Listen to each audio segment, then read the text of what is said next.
8 তারিখ share market green ছিল, তাই আমার মিউচুয়াল ফান্ড পোর্টফোলিও কত ইনক্রিজ হয়েছে সেটাই আজকে শেয়ার করব।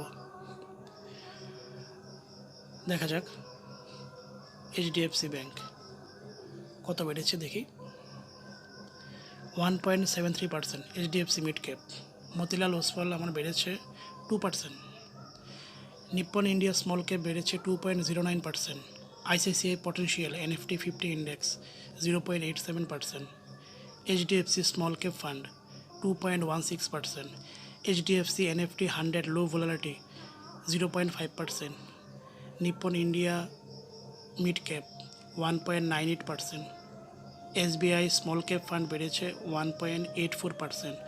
পারাক ট্যাক্স সেভার ফান্ড বেড়েছে 0.8%। কোয়ান্ট স্মল ক্যাপ বেড়েছে 2.14%। পারাক ফ্লেক্সি ক্যাপ বেড়েছে 0.82%। এক্সিস স্মল ক্যাপ বেড়েছে 1.29%। মতিলাল ওসওয়াল মিড ক্যাপ বেড়েছে 2.84%। কোডাক বেড়েছে 1.39%। ঠিক আছে, সবচেয়ে বেশি বেড়েছে আমার মতিলাল ওসওয়াল মাইক্রো ক্যাপ 2.84% ওইদিন ছিল।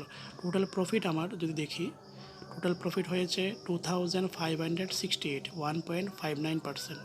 টোটাল প্রফিট আমার এখন অবধি 9751, 6.33%। ইনভেস্ট করেছিলাম 1,54,000 আর এখন কারেন্ট ভ্যালু আছে 1,63,861।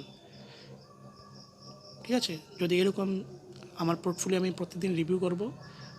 যদি এরকম ভিডিও আপনাদের ভালো লাগে থাকে আমার চ্যানেলটিকে সাবস্ক্রাইব করে রাখবেন।